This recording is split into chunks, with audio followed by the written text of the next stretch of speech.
को साज दो, मौन नहीं आवाज दो। पाषाणों की भी प्यास जगाएंगे, धर्मधरा को मिलकर स्वर्ग बनाएंगे। पाषाणों की मीठी प्यास जगाएंगे, धर्मधरा को मिलकर स्वर्ग बनाएंगे। मैं तुमको विश्वास दूं, तुम मुझको विश्वास दो। मैं तुमको विश्वास दूं, तुम मुझको विश्वास दो। इस self esteem and body confidence model की आवश्यकता जो पड़ी है, जिसे स्टेट लेवल पर, डिस्ट्रिक्ट लेवल पर, ब्लॉक लेवल पर और पीओ लेवल पर कक्षा 6 से 8 तक के जो अध्यापक हैं उनको प्रशिक्षण दिया जा रहा है। तो इसकी आवश्यकता प्रॉपर्टी, इसके लिए हम ये वीडियो देखते हैं। देखो मॉड्यूल की आवश्यकता।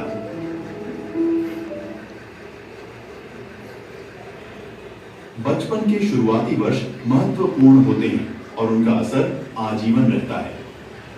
जन्म के बाद शिशु का मस्तिष्क तेजी से विकसित होता है और बाल्यावस्था के प्रारंभिक 6 वर्ष में बच्चों के मस्तिष्क का सर्वाधिक विकास लगभग 85% हो चुका होता है।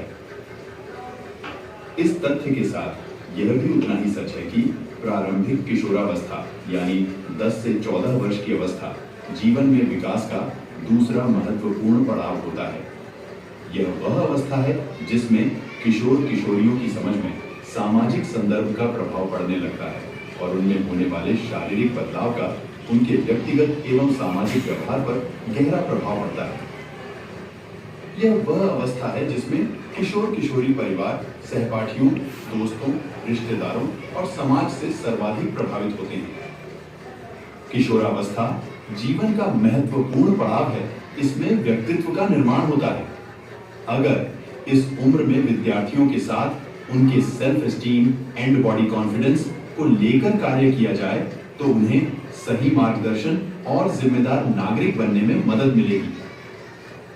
ऐसी स्थिति में यह जरूरी हो जाता है कि हमारी शिक्षण प्रक्रिया में ऐसी गतिविधियां सम्मिलित करें जो कि इस आयु वर्ग के किशोर किशोरियों को अपनी पहचान बनाने और स्वयं का सही आकलन कर सीखने में मदद कर सके। राष्ट्रीय शिक्षा नीति 2020 भी इस बात पर जोर देती है कि शिक्षा में विषय वस्तु की समझ बढ़ाने के साथ साथ विद्यार्थी समस्या समाधान और तार्किक एवं रचनात्मक रूप से सोचना सीखें। विद्यालय में ऐसा माहौल हो कि दीक्षा पोर्टल, इस प्रकार से हम दीक्षा पोर्टल डालेंगे और दीक्षा पोर्टल पर क्लिक करेंगे। पहले आइकन पर क्लिक करते हमारे सामने इस प्रकार से सरफेस आएगा। इसमें सबसे पहले हमें क्या करना है, लॉगिन करना है। इस प्रकार से लॉगिन पे हम क्लिक करेंगे और लॉगिन पे क्लिक करने के बाद में हमारे पास में इस प्रकार से सरफेस हमारे सामने आएगा। हमें क्या करना है, लॉगिन विद स्टेट सिस्टम के पास को क्लिक करना है और लॉगिन विद स्टेट सिस्टम को क्लिक करने के बाद में हमारे सामने डायरेक्ट स्टाफ कॉर्नर का आईडी पासवर्ड डालना है। जैसे सेलेक्ट किया हमने यहाँ से स्टेट राजस्थान, सबमिट किया इसको और सबमिट करने के बाद में हमारे पास में जो सामने सरफेस आ रहा है, स्टाफ कॉर्नर वाले आईडी पासवर्ड हमें डालने हैं। अब जिन सर का नहीं हुआ है वो मुझे आईडी पासवर्ड बताओ। देखो जैसे ही हमने दीक्षा पोर्टल पर स्टाफ कॉर्नर आईडी से लॉगिन किया, लॉगिन करते हमारे सामने ये सरफेस आया और इस सरफेस पे हमने सबसे पहले जो डूआईडी हमारी कोर्स का जो डूआईडी है उसको हमने यहाँ पर पेस्ट किया और पेस्ट करने के बाद में इसको हम सर्च करेंगे। ऐसे सर्च करते हमारे सामने ये कोर्स आ जाएगा, self esteem and body confidence model for teachers. इस पे हम कोर्स पे क्लिक कर लेंगे और कोर्स पे जैसे ही हम क्लिक करेंगे यहाँ से सीधा कोर्स को ज्वाइन कर लेना है। ज्वाइन कोर्स, जैसे ही हम ज्वाइन कोर्स पे करेंगे, देखो इस प्रकार से हमारा ये कोर्स ज्वाइन कर लिया हमने। कोर्स ज्वाइन करने के बाद में हमारे सामने जो ये इतने कोर्स हैं, इन सभी कोर्सों को जो है हमें ऑनलाइन करना है। हो जाएगा इसमें, ये अपडेट नहीं है अभी। जैसे मॉडल परिचय में क्लिक किया हमने, इसके ये जो वीडियो है मॉडल परिचय के,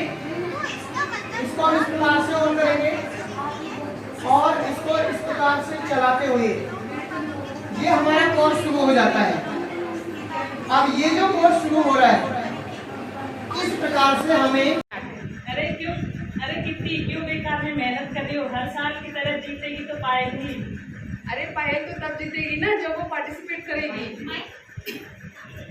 पायल तो तब जीतेगी जब वो पार्टिसिपेट करेगी। वो तो भाग ही नहीं ले रही है। क्यों पायल भाग क्यों नहीं रही? देखते हैं कि पायल और अभय उसका भाई वो भी जीतता है। देखते हैं क्यों दोनों स्कूल नहीं आ रहे। सर अभय और पायल स्कूल क्यों नहीं आ रहे? चलो घर जाके पूछते हैं। इसका पता तो उसके घर जाकर ही पता चलेगा। आंटी बेटा पायल और अभय स्कूल क्यों नहीं आ रहे? हाँ है ना, पता नहीं 2 दिन हो गए स्कूल भी नहीं जा रहे। चलो देखते हैं अंदर जाके। अरे अभय और पायल स्कूल क्यों नहीं आ रहे? मैं स्कूल नहीं जाऊंगी, मेरा रंग काला हो गया बिल्कुल। मैं कितनी सुंदर हूँ, मैं नहीं जाऊंगी। मैं तो पहले ही सुंदर थी और मैं नहीं जाऊंगी स्कूल बिल्कुल।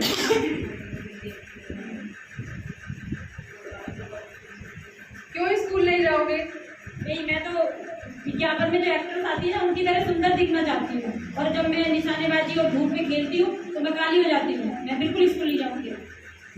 अरे पायल, तुम और अभय जैसे ही ये काम करोगे तो हम जैसे लोग क्या करेंगे? हम जैसे बच्चे क्या करेंगे? आखिरकार तुम तो बदलीपुर के चीते हो। तुम बाहरी विज्ञापनों पर ध्यान क्यों देते हो? ऐसी क्रीम पाउडर लगाने से कोई गोरा नहीं होता। नहीं, मेरी मम्मी ने मुझे उपटन दिया है। मम्मी ने कहा है कि उपटन लगाने से तू गोरी हो जाएगी, फिर तू एक्ट्रेस की जैसी दिखेगी, इसलिए मैं अब बिल्कुल स्कूल नहीं जाऊंगी।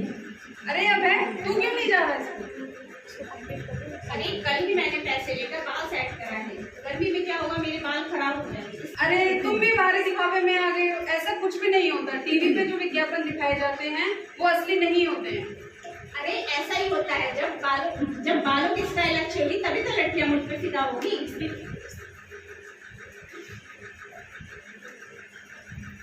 नहीं, अब हम कोई प्रतियोगिता में भाग नहीं लेंगे। अरे अच्छा, एक बात बताइए मुझे, स्कूल में आपको कौन सी मैडम अच्छी लगती है? मुझे सबसे अच्छी इंग्लिश वाली रोशनी मैडम लगती है। वो क्यों अच्छी लगती हैं? क्योंकि वो बहुत अच्छे से समझाती है इंग्लिश और सभी बच्चों को बहुत प्यार करती है, इसलिए मुझे अच्छी लगती है। अब तुमने उनकी शक्ल देखी या उनका गुण देखा? नहीं, मैंने उनका गुण देखा, तो इसलिए मुझे अच्छी लगती है। अब हम भी तो तुमको यही समझाने की कोशिश कर रहे हैं कि बाहरी दिखावा कुछ नहीं होता। असली पहचान इंसान की उसके गुणों से होती है। अगर तुम अच्छा दौड़ोगे, अच्छा निशानेबाजी करोगे तो तुम कामयाब होगे, प्रसिद्ध होगे और लोग तुमको जानेंगे। हाँ अबे, किट्टी शायद सही कह रही है। हाँ सही कह रही है। अपने को प्रतियोगिता में भाग लेना चाहिए। अपन कल से चलेंगे। हाँ किस काम? सुनो किट्टी, हम कल से स्कूल आएंगे और अपनी प्रतियोगिता में भाग लेंगे। अब हमें पता लग गया है कि आदर्श जो रूप होता है ये दिखावे के लिए होता है, और असली जो रूप होता है वो गुण का होता है, शक्ल का नहीं होता है। इंसान चाहे काला हो, कद में कम हो, उससे उसको कोई फर्क नहीं पड़ता, क्योंकि हमें भी टीचर्स उसके रूप और रंग से अच्छी नहीं लगती, उसके गुणों से अच्छी लगती है। ये हुई ना बात बदलीपुर के जीते वाली। जैसे सुंदर दिख पा रही है, इतनी सुंदर दिखती है, मुझे भी ऐसे मेकअप करना। अरे नहाली बेटा, क्यों समीरा कपूर के पीछे लगी हुई है? अरे मम्मी, पहले पिक्चर देखूंगी, उसकी मेकअप देखूंगी, उसके बाद नहाने जाऊंगी। अरे बेटा, उसके जैसे बनने की तेरी क्या इच्छा है? कोई बात नहीं, छोड़ो उसको, नहा लो।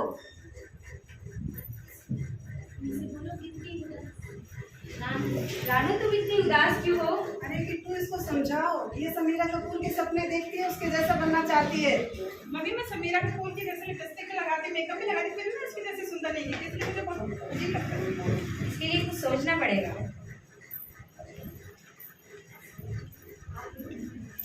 अरे समीरा कपूर बदलीपुर आ रही है शूटिंग के लिए। इतनी सुंदर दिखती है वो। किट्टी, तू भी इतनी सुंदर क्यों नहीं दिखती? अरे मम्मी, रानो कम थी कि अब आप भी शुरू हो गई हो।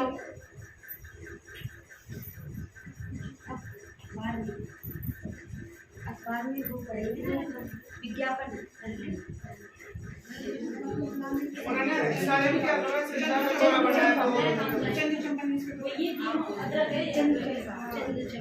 चंदू चंपा की कैंटीन।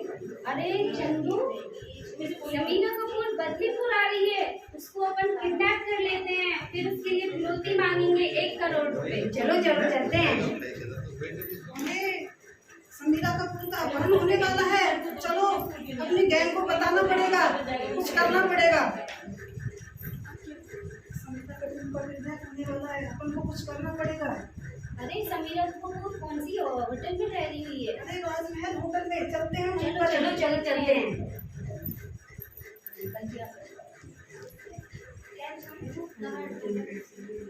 अंकल अंकल, हमें समीरा कपूर से मिलना है। अरे नहीं, इतने मैसूर एक्टर से नहीं मिल सकते आप, चलो यहाँ से। नहीं नहीं नहीं, हमारा वीजा बहुत बहुत कह दिया नहीं मिलना है, चलो आप जाओ यहाँ से। कुछ और टाइम।